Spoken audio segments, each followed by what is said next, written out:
Byť sprostredkovateľom to nie je iba práca. Čo pre teba znamená toto povolanie? Ja keď som začínal s financiami, dostal som sa do tohto biznisu, tak prvé, čo som si odtiaľ odniesol, že my sme tí, ktorí bojujú proti zlým finančným inštitúciám na finančnom trhu a hája záujmy klienta. Čiže toto bolo pre mňa, čo si stále nesiem a čo ja vnímam ako veľmi dôležité, že my sme tí, ktorí pomáhajú ľuďom, aby robili správne finančné rozhodnutia, aby zbytočne neprichádzali o svoje peniaze. Prečo si sa rozhodol pre Finviu? V čom je Finvia výnimočná? Ja som do Finvie prichádzal vtedy, keď začínal a v podstate existovala pár mesiacov. Čo ma veľmi zaujalo, bola tá vízia. Bola to, že chce robiť tú finančnú službu alebo poskytovať tú finančnú službu inak. A dať klientovi transparentnosť, to aby každý videl, že kto sa o neho stará, ako to funguje. To, na čom je postavená Finvia, je podľa mňa dnes, že to není na tej značke, že to není o Finvii, že to je o tých ľuďoch, ktorí ju tvoria. Každý jeden sprostredkovateľ dnes má portál, na ktorom má hodnotenia svojich klientov, kde si každý jeden človek vie pozrieť, s kým je na stretnutie, aké má referencie, čo je veľmi dôležité podľa mňa. Aké úspechy si zaznamenal vo svojom profesionálnom živote? Úspešný život pre mňa znamená žiť život slobodne. A preto vlastne podnikám, lebo podnikanie tu možnosť dáva, či už je to časová alebo finančná.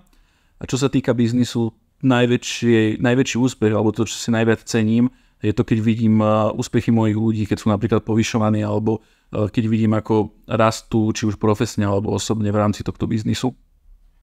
Čo najradšej robíš s peniazmi? Ako finančný sprostredkovateľ by som asi nemal hovoriť, že peniaze najradšej míňam, ale ja ani cieľ môjho podnikania nie sú peniaze. Ja peniaze nevnímam ako nejakú hodnotu, skôr je to prostriedok na to, aby som si dokázal plniť to, čo chcem. Ktoré vlastnosti by mal mať podľa teba profesionálny poradca a ktorými disponuješ ty sám? Ja osobne vnímam pre úspech dve dôležité veci alebo dve dôležité vlastnosti a to sú charakter a vytrvalosť. Tú vytrvalosť určite aj všetci športovci vedia, že bez tej vytrvalosti sa nikam neposunú a rovnako je to aj pri podnikaní. Je to pre úspech v tom podnikaní veľmi dôležité. Ťažko hodnotiť asi samého seba, ale keďže pôsobím na finančnom trhu od roku 2011, tak bez tej vytrvalosti by som tu nebol. A čo sa týka charakteru, tak v podstate, ak by ste ho nemali, tak nemôžete ten biznis robiť tak dlho.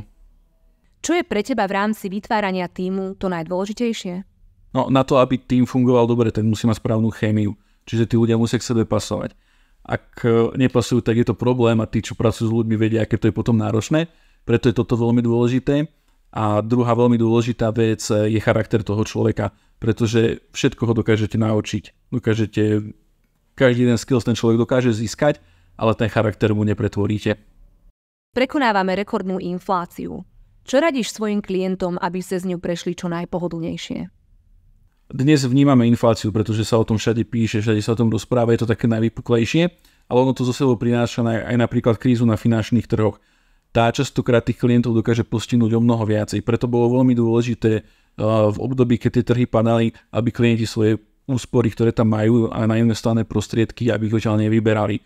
Dnes vidíme, že tí, ktorí to tak nespravili, tak na tom dnes profitujú. Na druhej strane áno, pokiaľ ľudia majú dneska nejaké prostriedky, ktoré majú uložené na bankovom účte napríklad, kde im to nezarába nič a žerie im to v podstate tá inflácia, je dôležité, aby tie peniaze umiestnili niekam, kde to bude zarábať.